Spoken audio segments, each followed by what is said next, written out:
बात करते हैं भारत पाकिस्तान के बीच हुए 1971 की जंग में लोंगेवाला का इतिहास, उसके बारे में। हिंदुस्तान के शौर्य और पराक्रम का प्रमाण था लोंगेवाला का इतिहास। जी हां, राजस्थान के लोंगेवाला पोस्ट पर भारत के जवानों ने पाकिस्तानी सेना को धूल चटा दी थी। इस शानदार जीत के 51 साल पूरे होने पर सेना ने जैसलमेर में पराक्रम दिवस मनाया। इस जंग के शहीदों को सलाम करने के साथ साथ सेना ने अपनी गौरवशाली जीत और सैनिकों के साहस को सलाम। इतिहास का आईना दिखाती ये दो तस्वीरें हैं, जिसमें एक तरफ शहादत को सलामी है तो दूसरी तरफ जीत का जश्न है। दरअसल इन्हीं यादों में संजोई हुई है 1971 में हुए लोंगेवाला के युद्ध में हिंदुस्तान की जीत, जिसे नाम दिया गया है पराक्रम दिवस का।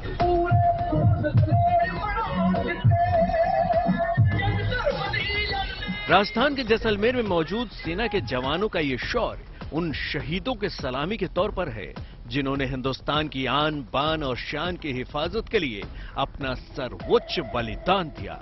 नया इतिहास लिखने वाले लोंगेवाला युद्ध की यह 51वीं सालगिरह है, जिसे पराक्रम दिवस के तौर पर हिंदुस्तान की सेना मना रही है। इससे ज्यादा खुशी की बात नहीं हो सकती। 1971 वॉर की जो हमारा जीत के दिवस पर आज जो पराक्रम दिवस मनाया जा रहा है, कोर कमांडर जनरल कपूर और हमारे यहाँ जनरल पॉल, दोनों का ही मैं बहुत बहुत आभारी हूँ कि उन्होंने इस पराक्रम दिवस को लोकल जनता के लिए भी खोला और सभी को आकर के ये देखने का मौका मिला, और हमारे लिए पूरे भारतवर्ष के लिए बहुत गर्व का दिन है।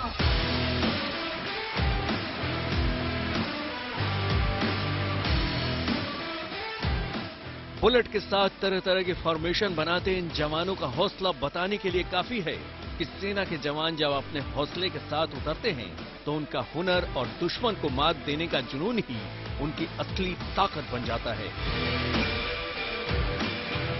इसी ताकत और जुनून के बूते 1971 में महज 120 जवानों ने सटीक रणनीति और साहस से पाकिस्तान के 2000 जवानों की फौज के हौसले पस्त कर दिए थे। लोंगेवाला लड़ाई जो हुई थी उसमें से उस समय मेजर कुलदीप सिंह चांदपुरी और बाद में ब्रिगेडियर कुलदीप सिंह चांदपुरी 23 पंजाब से एक कंपनी की स्ट्रेंथ होते हुए पाकिस्तान के पूरे ब्रिगेड को, जिसमें एक आर्मड रेजिमेंट भी थी, इंजीनियर एलिमेंट्स भी थे, उनके दांत खट्टे कर दिए थे।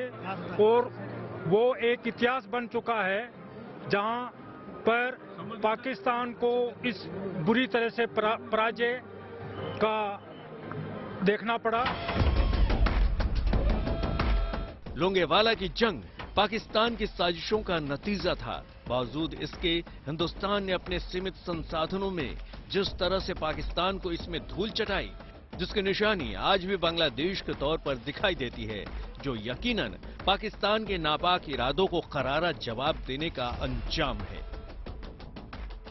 लोंगेवाला में हिंद के वीरों की शौर्य गाथा को लोग करीब से महसूस कर सकें, इसलिए इस बार पहल करते हुए सेना ने पराक्रम दिवस के इस कार्यक्रम में आम जनता को भी एंट्री दी, ताकि वो सेना के इस गौरवशाली इतिहास के गवाह बन सके और अपनी आंखों से भारतीय सेना के इस पराक्रम को महसूस कर सके।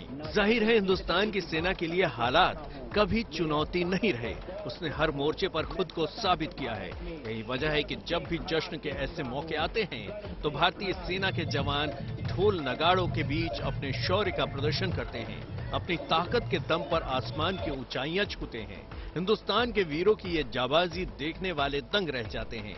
शौर्य का ये प्रदर्शन सीधे लोगों के दिलों में उतर जाता है, और फिर चाहे वो इसे देखने दूसरे शहर से ही क्यों न आए हों। मुझे बहुत खुशी है कि मतलब गर्व होता है ये सब कुछ देखकर कि आज भी वो जवानों में आज भी उस जैसा जोश है, सब कुछ उसी तरह है आज भी उस जवानों में, जो पहले था वो आज भी है। त्याग, बलिदान और कुर्बानी, इन्हीं शब्दों की पहचान हिंद की सेना है, जिसके जाबाज अपने अमिट छाप कर्तव्य पथ पर छोड़ते रहे हैं। उन्हें विरासतों को याद दिलाने आती है 5 दिसंबर जैसी कई तारीखें, जब हिंदुस्तान गर्व में डूबा होता है। जैसलमेर से विमल भाटिया के साथ bureau report, good news today. और चलिए इसी के साथ अब आपको बताते हैं कि 1971 के जंगवाला की वो कहानी जिसे हर भारतीय को सुनना, देखना और जानना जरूर चाहिए, क्योंकि ये जंग हिंदुस्तान ने जिन हालात में जीती उनमें हथियारों की कमी के चलते हार का खतरा बहुत बड़ा था। लेकिन अपने हौसले और हिम्मत के बूते पर सेना ने नया इतिहास कैसे रचा, उसकी तस्वीरें देखिए।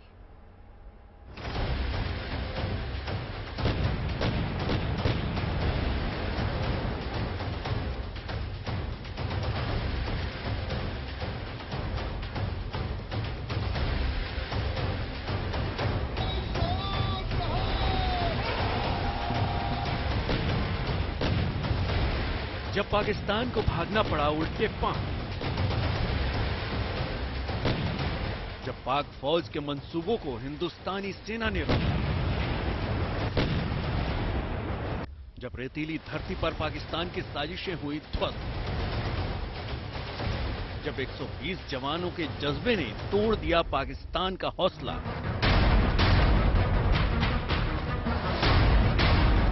जब लोंगेवाला के रास्ते हिंदुस्तान में दाखिल होने की हसरत से हारा पाकिस्तान। 5 दिसंबर 1971 को हुई तारीखी जंग में हिंदुस्तान की सेना ने जो किया वो पाकिस्तान ताउम्र नहीं भूल पाएगा। हिंदुस्तान के खिलाफ साजिशों की आग जो लगाने के लिए वो निकला है, उसी आग में उसका गुरूर उसे खाक कर देगा। लोंगेवाला की जंग की बुनियाद में था पूर्वी पाकिस्तान, जिसे आज बांग्लादेश के नाम से जाना जाता है। वहां का मुक्ति संग्राम जिसकी अगुवाई बांग्ला मुक्ति वाहिनी कर रही थी और इसे समर्थन दे रहा था भारत, जिससे चिढ़े पाकिस्तान ने हिंदुस्तान के खिलाफ जंग छिड़ने का फैसला किया। Pakistan launched a full scale war against us. अपने इसी फैसले की कोशिश में उसने जैसलमेर के रास्ते दिल्ली तक पहुंचने का ख्वाब संजोया। इसके लिए ऑपरेशन चंगेजी के तहत पाकिस्तान ने 2000 फौजियों की टुकड़ी के साथ 65 टैंक और 1 मोबाइल इन्फेंट्री को जैसलमेर के लोंगेवाला की तरफ रवाना किया। पाकिस्तान से लगी इस आखिरी पोस्ट पर 1971 में पंजाब बटालियन की एक कंपनी का नेतृत्व मेजर कुलदीप सिंह चांदपुरी कर रहे थे। पाकिस्तान की फौज के आगे हिंदुस्तान के इस बॉर्डर पर मौजूद कंपनी के पास हथियार और जवानों की संख्या ऐसी थी कि जंग जीतने की उम्मीद करना बेमानी था, क्योंकि कंपनी के पास महज 120 जवान, 1 MMG, L1681 mm मोटार, तोप लगी एक जीप थी।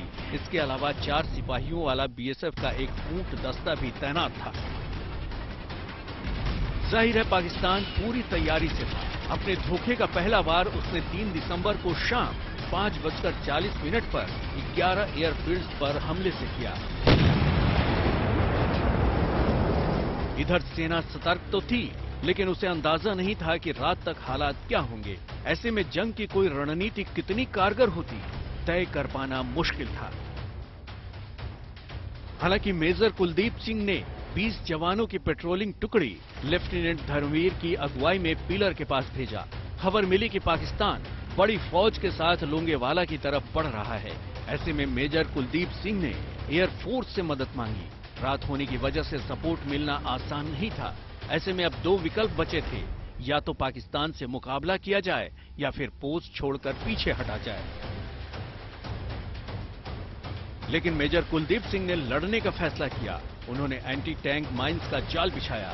इसी के साथ एंटी टैंक गन की तैनाती की। 4 दिसंबर की रात में पाकिस्तान ने जैसे ही फायरिंग की, एंटी टैंक गन से पाकिस्तान के 2 टैंक नष्ट कर दिए गए। इस फायर ने पाकिस्तान को न केवल बेचैन किया, बल्कि जंग का रुख ही मोड़ दिया।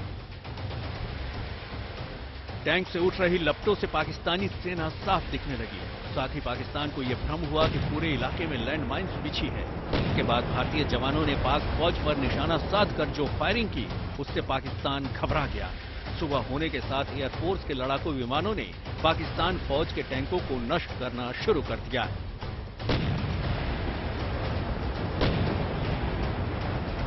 इस तरह भारत ने पाकिस्तान को खदेड़कर न केवल बांग्लादेश को आजाद कराया, बल्कि युद्ध का एक ऐसा इतिहास लिखा जो आने वाली पीढ़ियों को भी पढ़ाया जाता रहेगा, जिसकी निशानियां आज भी जैसलमेर के रेतीली धोरों में देखी जा सकती है।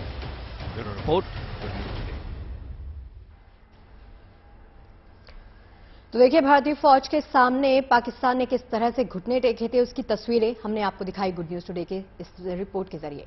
जी, अब आपको बता दें कि दुनिया का सबसे बड़ा कार्गो विमान कल हैदराबाद एयरपोर्ट पे उतरा है। एयरबस बेलूगा का इस्तेमाल भारी भरकम उपकरणों को ले जाने के लिए किया जाता रहा है। ये विमान इतना बड़ा है कि सभी की निगाहें इसी पर टिकी रहती हैं।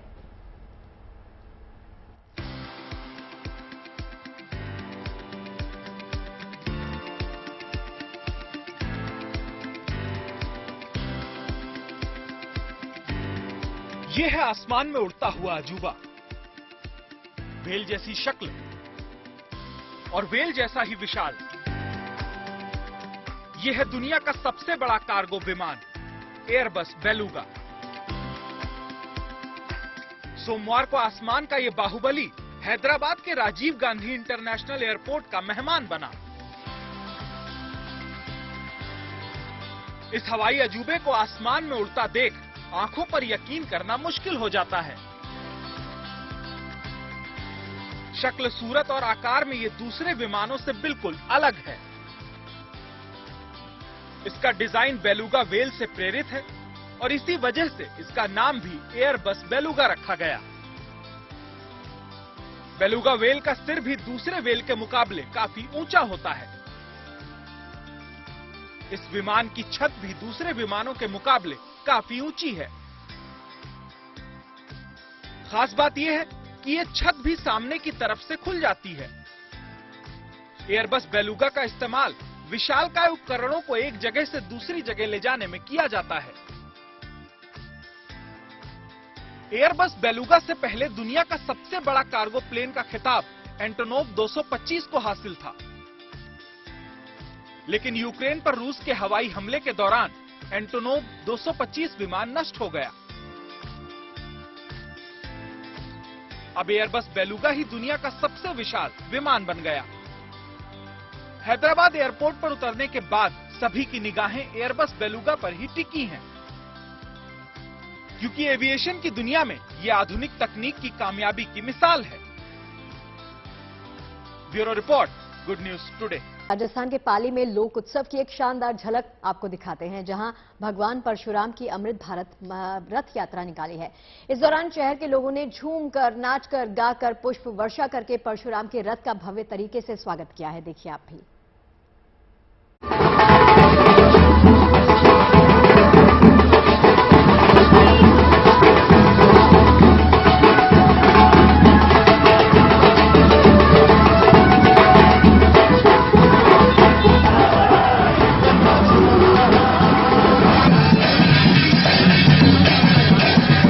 लोक संस्कृति के रंग में समेटे ये उत्सव राजस्थान के पाली में मनाया जा रहा है।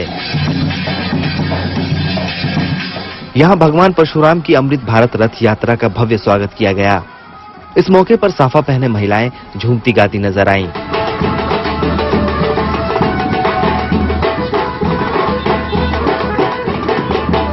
क्या बच्चे क्या बड़े, सभी का जोश और जुनून देखने लायक था।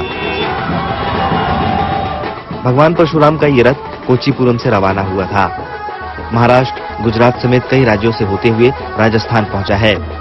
परंपरागत वेशभूषा में पुष्प वर्षा कर लोगों ने इस रथ का स्वागत किया।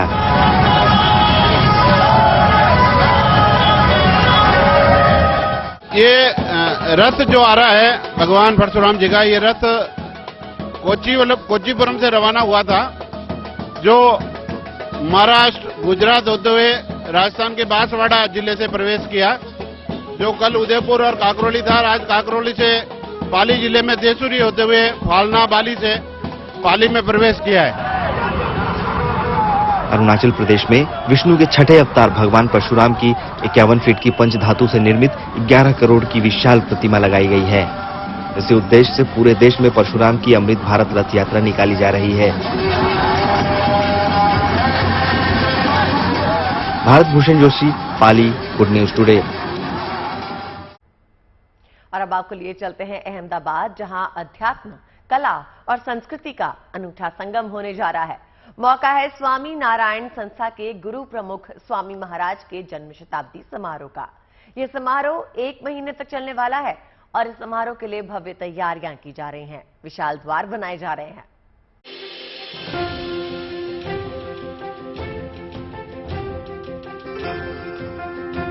दिव्य, भव्य, अलौकिक। 600 एकड़ धरती पर बसा ये अध्यात्म का अद्भुत संसार है। ये तैयारी है स्वामी नारायण संस्था के आध्यात्मिक गुरु ब्रह्म स्वरूप प्रमुख स्वामी महाराज के जन्म शताब्दी समारोह की। समारोह का आयोजन 15 दिसंबर से बोचासन वासी अक्षर पुरुषोत्तम स्वामी नारायण संस्था द्वारा किया जा रहा है। कार्यक्रम पूरे 30 दिन तक यानी 15 दिसंबर से 15 जनवरी तक चलेगा। ये गुरुहरि प्रमुख स्वामी महाराज की शताब्दी महोत्सव हम मना रहे हैं और खुद भारत के प्रधानमंत्री श्री नरेंद्र भाई मोदी उनका उद्घाटन करने के लिए आएंगे। प्रमुख स्वामी महाराज का जीवन ऐसा था, उसके हृदय में पूरी दुनिया बस सकती थी और इसके लिए पूरी दुनिया से लोग आने वाले हैं। करीब रोज 2 लाख लोग ये फेस्टिवल के दर्शन करने के लिए आएंगे। पूरा फेस्टिवल 600 एकड़ में वो फैला हुआ है और 200 एकड़ में प्रदर्शनियां और मंदिर और जुदी जुदी प्रेरणा के लिए वो आयोजन किया गया है। करीब 80,000 वॉलंटियर्स आर पार्टिसिपेटिंग। प्रमुख स्वामी महाराज जन्मोत्सव दुनिया भर में पिछले 1 साल से मनाया जा रहा है। 1 महीने तक चलने वाले इसके समापन महोत्सव के आयोजन के लिए अहमदाबाद के पश्चिमी छोर पर सरदार पटेल रिंग रोड पर 600 एकड़ क्षेत्र में ये भव्य और दिव्य प्रमुख स्वामी महाराज नगर का निर्माण किया गया है। वो 15 दिसंबर से लेकर 15 जनवरी तक वो रहेगा।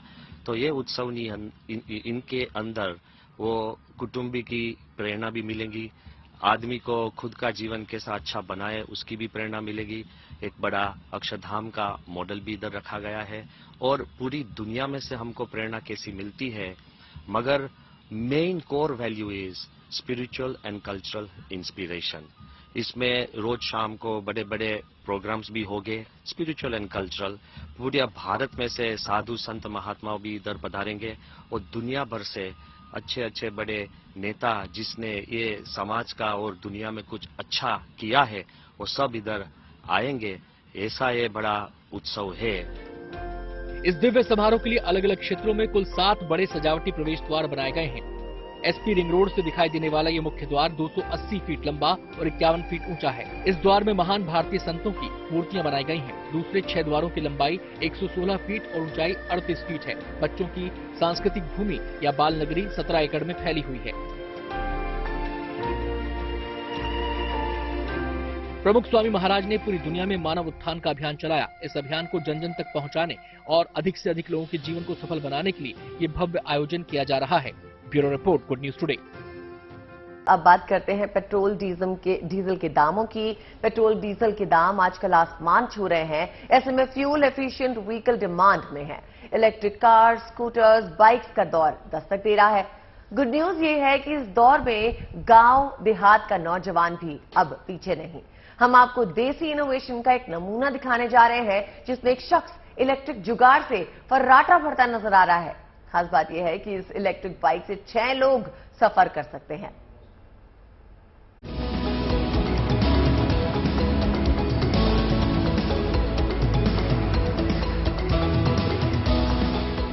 आप इसे जुगाड़ कहिए, जरूरत या कुछ और, ये हिंदुस्तान के गांव देहात से उभरी वो तस्वीर है जो आज के युवाओं की सोच को दर्शाती है। सड़क पर फर्राटा भरती इस 6 सीटर इलेक्ट्रिक बाइक को देखिए। ये इनोवेशन का देसी वर्जन है क्योंकि इस इलेक्ट्रिक बाइक को एक किसान के बेटे ने देसी जुगाड़ की मदद से बनाया है।